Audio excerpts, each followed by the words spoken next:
This week we visit Dublin City before we get the ferry to our next destination. This is wild, this place. In this video we tell you the pros and cons of travelling Ireland. And you can't empty your toilet. And since this was a test run, has anything gone wrong with the van? It's so annoying this, man, honestly. It's really annoying. It's been more of a pain, this inverter, than anything. So last night we stayed here at Dublin Ferry Port, ready for the ferry tomorrow. It wasn't actually that loud. I mean, you get like the odd alarm when a ferry comes in that's putting the back thing down and stuff like that.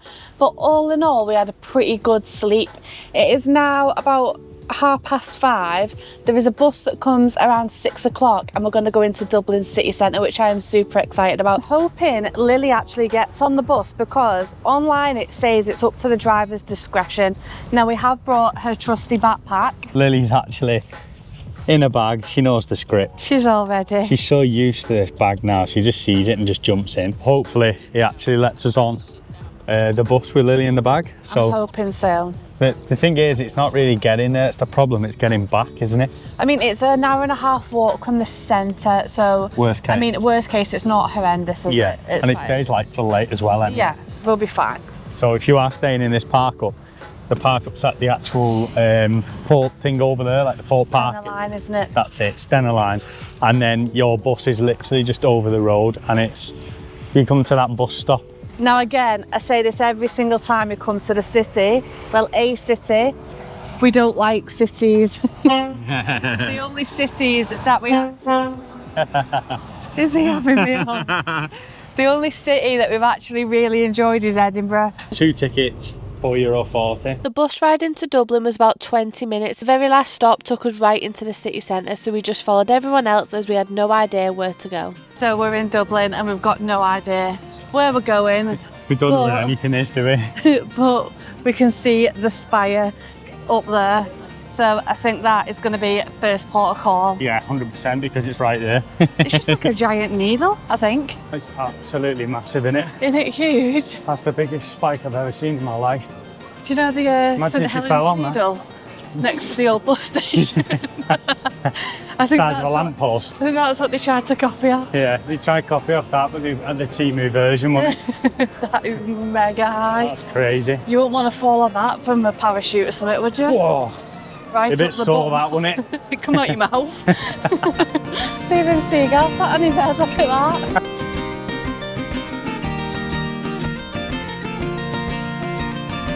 That place behind me right there, where everyone stood outside, that's got to be the cheapest place ever for a pint.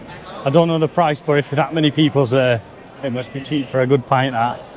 At least you reckon that's the Temple Bar? I think that's the official one, isn't it? Yeah, we've been past about 7 Temple Bars, but I think this is the official one. Look at that. An Italian restaurant, this is it? Yeah, I think it is, yeah.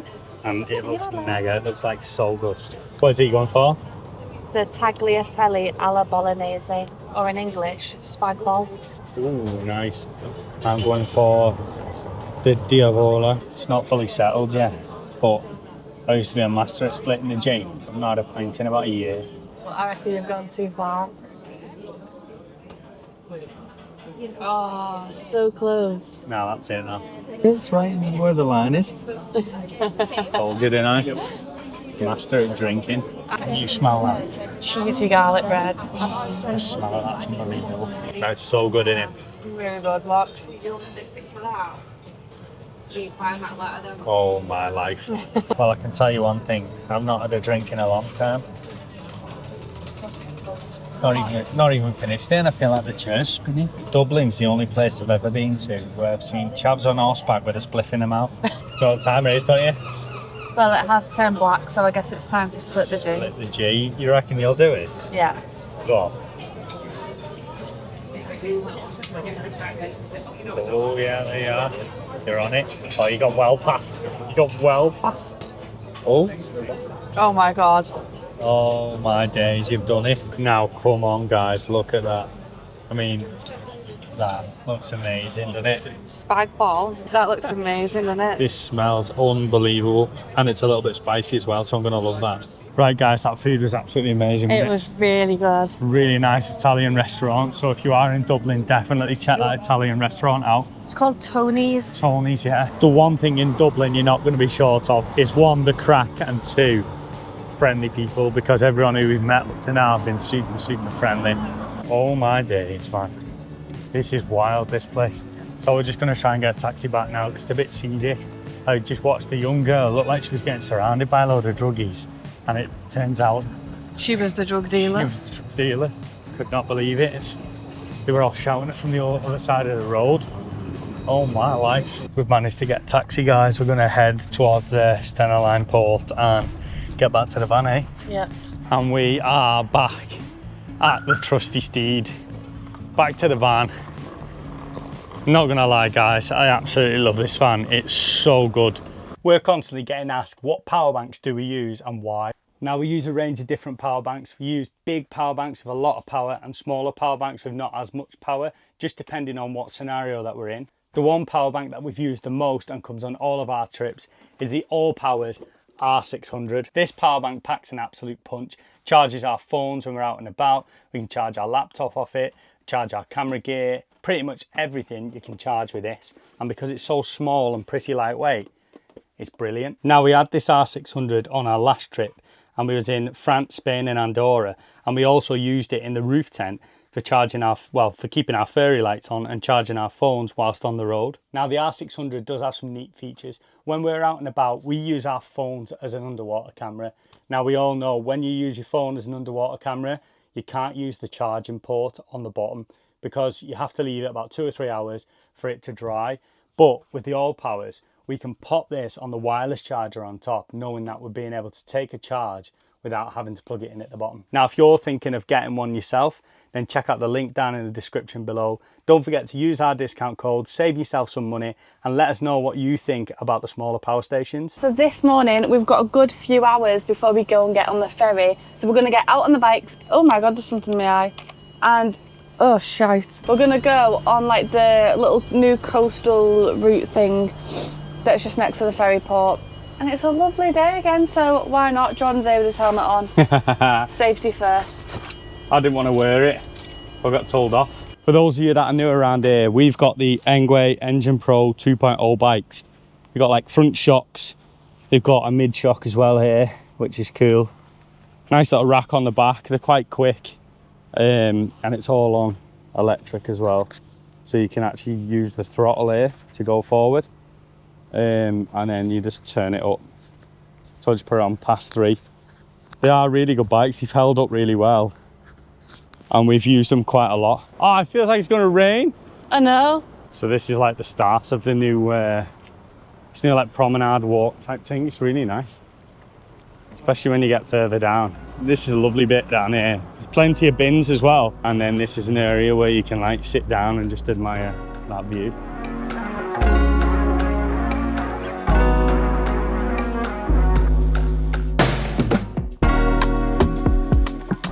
Whee!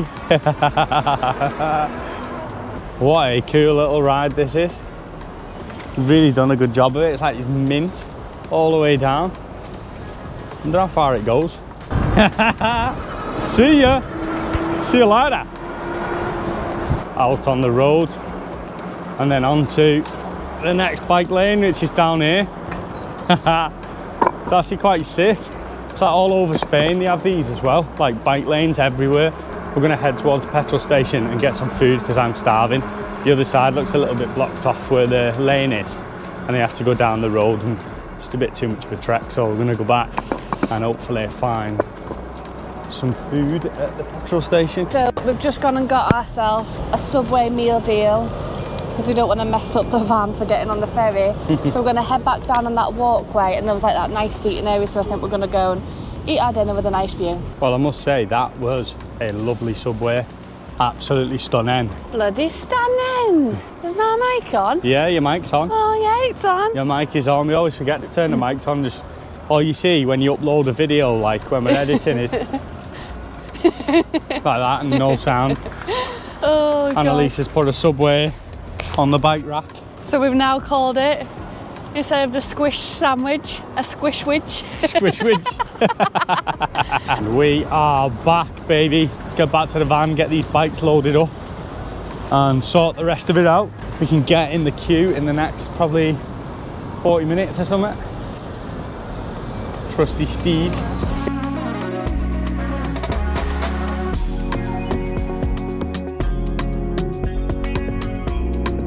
Right guys, it is time to go. I've just literally had a look over there and loads of people are queuing up for the ferry already, and it's an hour 45 minutes earlier, which is mad. So I think we're just going to go and jump in a queue now so we're not like at the back. We've got a Ferrari in front of us. That's so nice, isn't it?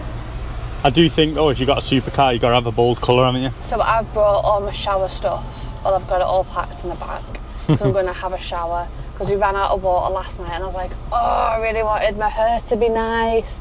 So I've got a greasy slick back, slick Rick. So I cannot... Jesus! So I cannot wait to get a shower. Here we go. Are you okay? Thanks a lot, Thank sir. you. Bye. 18 further down, yeah. So it looks like people have just started boarding now. Also, have you seen this? I burnt my hand the other day on the pan and I didn't realise how much that's actually shown up. That's crazy. Lily is absolutely flat out here. Look at this. She's absolutely loving that. This is like definitely our equivalent to going to an airport, isn't it? I think. Yeah. Being 100%. at a ferry port, it's just super exciting. And I always find a ferry is like a mini holiday. So we're back on the Stena Estrad. Is that the one we're on? Yeah. Yeah, it's one that we came on as well. I think they've got Stena Estrad and Stena Adventurer. We've been on both, haven't we? We've done both, yeah. Yeah, but both nice ships. Yeah, but this one we're both ways Stena Estrad, so. It's got a really good cinema room in here. Let's see what movie's on. That was class though, wasn't it? That Mafia one. That is the one. Right, let's get our stuff together and get in this cabin. Shut the van over and we've got about I think it's about a 3 hour journey, or 3.5 hour, one of the two, to Holyhead. So I've got everything we need. And let's go and try and find this cabin. Lily's in a little backpack here. Let's go find it. What number are we on? 840. If you've not seen these ferries before, this is the pet cabin. Annalise is chilling over there. Lily's actually in a bed over here. You get a bit of an area where you can put all your clothes and stuff. You've also got ladders here, a little bin, 4 beds, which is cool. TV, remote, little area for sitting down and charging, and then a nice shower and toilet room. Now I was planning on having a shower. I've brought everything but my hairdryer, so I think we're going to have to give that one a miss. Right guys, we're going to go out on the ship and check it out. This is the movie lounge. You got like loads of seating here and then just a big screen here. As you all know, I love Harry Potter, and the fact that that's got one of the sayings, Harry, you're a wizard, inside is actually hilarious. We're actually on the move, guys. And we're straight out, moving from the port at the minute. You can see the ships over there. What a day to be on the water, look at that.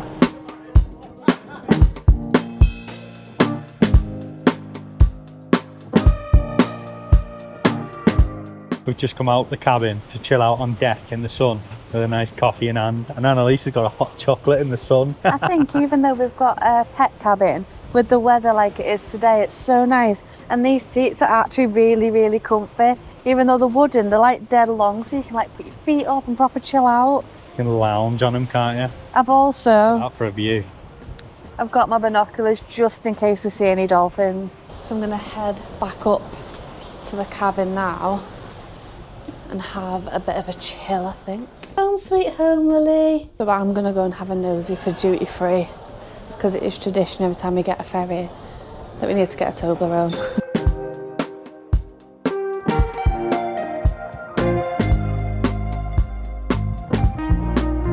Okay, good, secured. We've got the Toblerone, let's head back up. So if you are new to the channel, it is a long tradition that every ferry we get on, we get a whopping big Toblerone. So I don't think that was that bad, it was like £9.50. Yeah, £9.50 for a huge Toblerone. I got a white one on the way and we ate it for the 2 weeks that we was in Ireland, so I've got a white one again because it is so good. I do say we ate it. Jordan's behind the camera going, you ate it, which yeah, I probably did. Wow, this looks actually mega. Oh my God. Look at that for a view. That looks so cool, doesn't it? That is sick. I wonder what that is. Look at that. I've actually been there before. You see where that lighthouse is? Yeah. It's unreal. So on board there's also a kennel area here that you can put your dogs in as well. And then this is like the official exercise area. Right, we've been gabbing and I think we might be a bit late. So we're right at the front of the boat, so we're going to be holding everyone up. I know, so we need to get down there quick to the van before we hold people up. Lily's bag has literally just snapped. She nearly fell down the stairs. That was close, wasn't it? That was scary. Oh my God, the bag snapped and she kind of like rolled out of it. And we caught her in time, but Jesus, that was close, wasn't it? Yeah, that literally. It's right next to the stairs as well. Well, that was a bit of a mad rush for nothing. It was wild, that, wasn't it? We just hate holding people up, so we just panicked thinking, oh my God, no, there's no one around, everyone's gone down. But we made it and we've not held anyone up, we're still sat here, so we're all good. Still sat waiting. We did have a panic though. We were like, oh my God, where's the key, where's the key? But all good, ready to go. And we are off and officially back in Wales. Right, now it's time to get all the jobs done. Boxed off on the van, innit?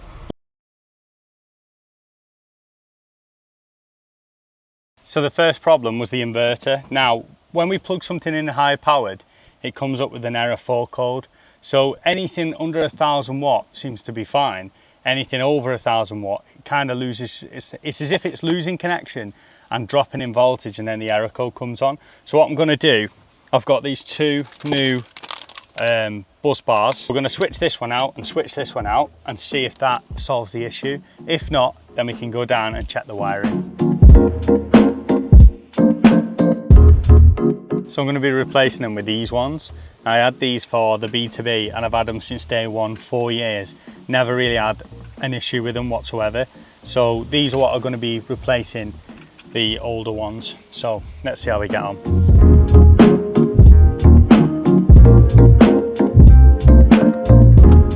Right guys, I've got the inverter on, so we're going to see what actually comes up on this screen, and then we can see if we can work out what the issue is. So when Annalise turns it on, we'll be able to see what's going on. There we go. See, straight away it is beeping error 4 message. Straight away, as soon as you turn it on. Knock it off. Everything you do, you change breakers and change cabling and everything, and it just will not do it. It's so annoying this, man, honestly, it's really annoying. It's been more of a pain, this inverter, than anything. I don't see why I've fitted it. I'm half debating whether to just take it out and put somewhere else in its place, because the last one we had was no problem. This is just horrific. Second you turn it on, it just straight away beeps. That's it. Just will not power anything. It doesn't look like it's a problem that we can solve, because for some reason it just will not work. Tried changing the breakers out. The cables are all brand new. Yeah, so I'll deal with that when I'm back off this trip, because we'll just have to use the power bank for the inverter charge. I think we messed up putting this gear in. We should have just gone straight to Victron, shouldn't we? But you live and you learn. If you're building a van, go Victron. You can't go wrong. Now the next issue was the wet seat belt. Now we didn't know where this leak was coming from. A lot of you said maybe the antenna at the front of the van and like a seam bit where the seal joins like the door side to like the rest of the body of the van. Now we've had a hose pipe on the roof for ages and it's not wet, so I honestly don't know where it's coming from. We've had rain, we've had like everything, and it's just not getting wet again. So that is another issue that can't be solved right now. It's one of them we have to wait until it's wet to try and investigate where it's actually coming from. Everything looks kind of okay, but I don't understand how it can rain once and it get wet and then rain again and it doesn't get wet. So who knows, but hopefully the place that we're going isn't going to have much rain, so fingers crossed it doesn't get wet again. And apart from those two issues, everything else has been pretty much absolutely fine. So since this is the last video of our island trip, we thought that we'd give you a little rundown of travelling Ireland in a camper van, some of the pros and some of the cons, to weigh it up and see if Ireland is actually worth travelling or not. Some of the pros, let's start off with the positives. The park ups are absolutely amazing, as you can probably see from the previous videos and the last time that we did the Wild Atlantic Way. You can park up on beaches, forests, national parks, and you very, very rarely see the no overnight camping signs. Another one is that it's so easy to fill up your water tank in your camper van. So you usually get taps on every single pier, and there are a lot of them in Ireland. People as well are so friendly. You don't really get that in the UK as much. I mean, you do sometimes, but the people are just on another level. Really, really friendly, always willing to help you out. Another reason to visit Ireland is the scenery, the drives, the beaches, everything just put together. It makes for a really, really good road trip. And it's only a short ferry ride from Holyhead to Dublin, or Dublin to Holyhead. It's only about 3 hour 15-ish. We went with Stena Line. They have dog friendly cabins, they've got kennels and dog exercise areas, so it's perfect for bringing your furry friend along. Now for the cons. I think every place has got to have some cons, or it's not realistic. So the first one for us is that not a lot of cities are very campervan friendly, which I guess may be like everywhere. I don't think I've ever been to a city that has been campervan friendly. Now the only thing that bothered us was in Galway, you couldn't even park anywhere near the city, even during the day. It wasn't just like a no overnight parking at night. That's what overnight means. But you couldn't park there during the day at any time. There's also nowhere to empty your rubbish, so we had to actually pay a shopkeeper to use his bins to put our bin bags in. Now we only have like a little, I think it's like a 10-litre bin, so it's very, very small bin bags, and we still couldn't get rid of them anywhere. In Ireland, it's something to do with like the council tax and stuff, and they don't pay it, and then they have to pay for the bins to be collected. So then that's why you don't find many public bins, or else all the residents would obviously put them in there and not pay to get rid of the rubbish. So you only find litter bins with like a hole like this big enough to just get a bottle through, and you can't empty your toilet. So there are a few campsites, but not many. So if you are doing like a 3-week, 4-week trip, you may find it hard to empty your toilet in places. Now obviously these pros and cons might not be the same for everyone, but this is just what we found. If you've travelled Ireland before, let us know your pros and cons, and if you've never travelled Ireland before, where would you like to visit? I know this is a bit of a short video, guys, but don't forget to hit that subscribe button, hit that like button, and leave down in the comments, I'm a legend. And next week, you'll join us leaving the UK, where we hit 4 countries that we've never been before in our van. So let's see how we get on. Catch you next week. Hands are trembling right now, right now. Deep blue water sea, afraid of jumping in right now, right now.